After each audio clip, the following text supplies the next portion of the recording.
Hello everybody and welcome back to another episode with Microsoft Flight Simulator and HangarControl.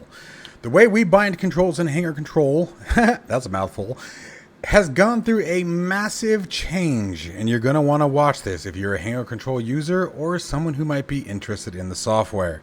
So stick around because you're going to want to see this. One app designed to do it all. HangarControl brings everything together: control bindings, hardware configuration, mod and profile management, application launching, add-ons, config files, and more, all managed from a single application. Mods Hanger goes beyond just mods and add-ons. It manages profiles, config files, text files, backups, snapshots, and helps keep your community folders clean and organized. Application Hanger launches your entire sim stack with a single click. Your Stream Decks are fully controlled through the HangarControl plugin, while all of your other Stream Deck plugins remain active and available. Built by a simmer for simmers, HangarControl adds new features and hardware support every week based on community feedback. It's a one-time purchase with lifetime updates, no subscriptions. You can try it for free for 5 days with no restrictions at overkillsimulations.com. Just create an account, head to your account page, download the latest version, and get started.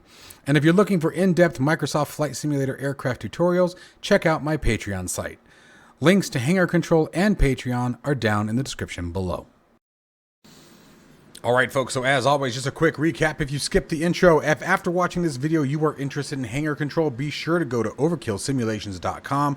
Create an account, go to the login button. Once you've logged in, hit the red account button in the top right. From the red account button, then hit the red download software or download HangarControl button on the account page and start your 5-day free unrestricted trial of the software. Let's go ahead and get rolling.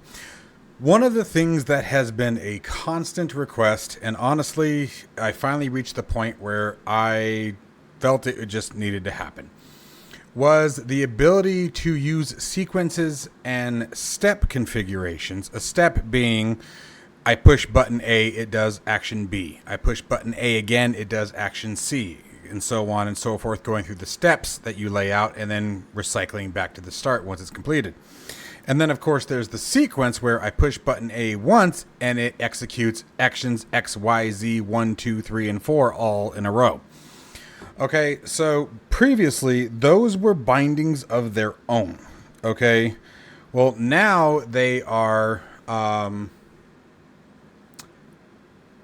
whatchamacallit? Gosh, the actions that you can bind within an action. So, obviously that was a mouthful. Let me show you what I mean. So the first thing we're going to do is we're going to get rid of the yoke here, because we're going to do something simple. Let's just keep it like the lights or something silly.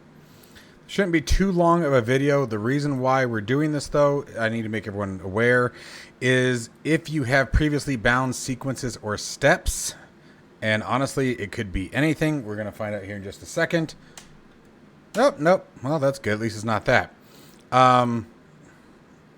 These will be bound now completely differently. So let's go in here. So we're going to come back to this guy here. You can see that we already have a current sequence set, but we can see that it's now part of the single press action.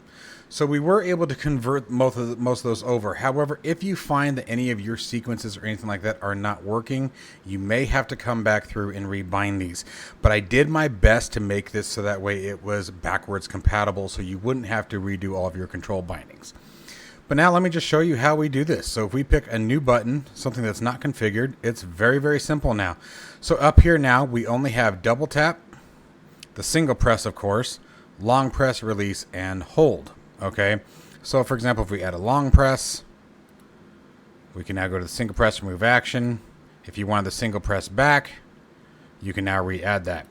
But so now the action here, or the option here, is that we now have the ability to add a sequence or a step based on the press type, where before they were their own action.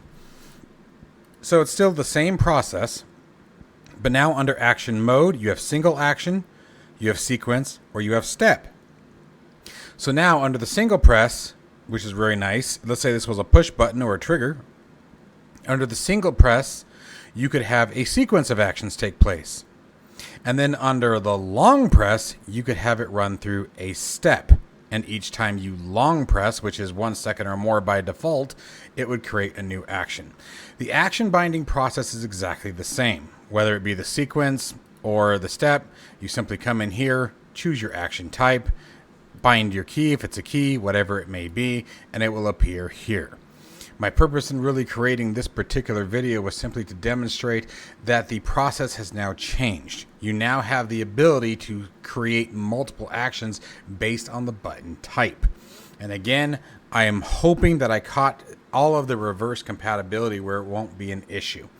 So let's go ahead and walk through a real quick one here for the switch. So we were on button B switch here, switch up. Let's go ahead and rock some lights here with a sequence. So we're going to go single press because that's all a switch is going to be. You're not going to really want to take advantage of a long press in that particular scenario. But we're going to add a sequence. We're going to do add step. Go to our Sim Connect from Microsoft Flight Simulator. But this works for keyboard commands, whatever it may be. Okay, so it doesn't really matter there. And let's just start. We're just going to work our way. Beacon.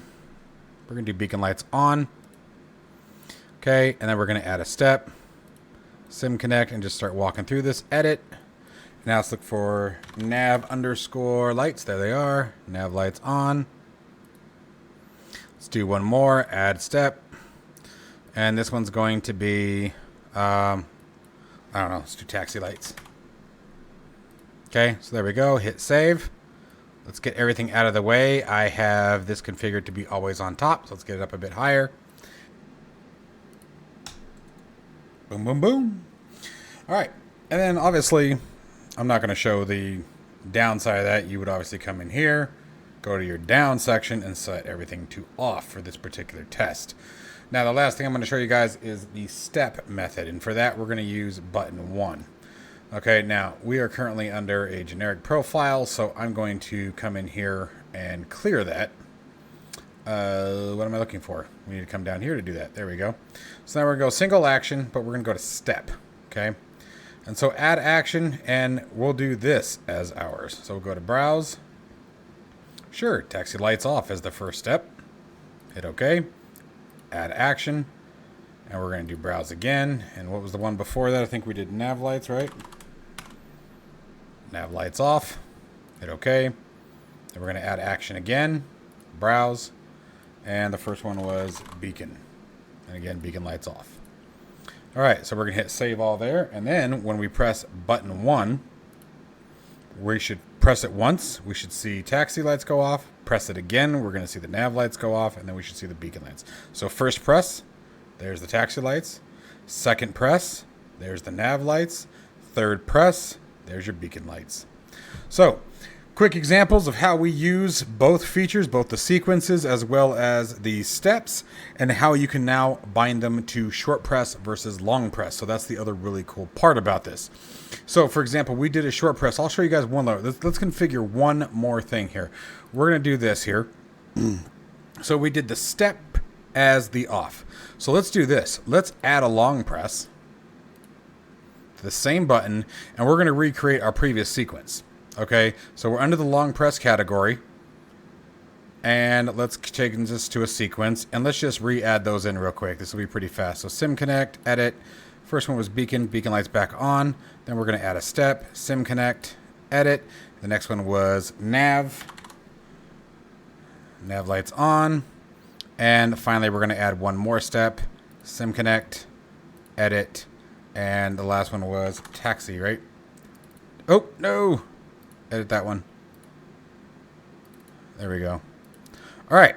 So now I have to press button 1 for 1 second or more. So here we go. Pressing it for 1 second or more. And then the step 1, 2, and 3. So now you can take one button and once again even add further configuration to it without having to limit the function of that button. So again, I don't foresee any negative impact to you guys. I hope that I caught everything. I tried to be as thorough as I could. Obviously, this may not seem like such a major update to some, but trust me, it's a massive change on the back end.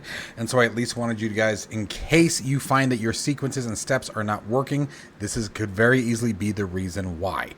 And so it may require you to rebind them in order for them to properly work. So, as always, guys, if you guys are interested in HangarControl, once again, overkillsimulations.com. And then above all else, stay safe and healthy, folks, and I'll see you guys in the next one.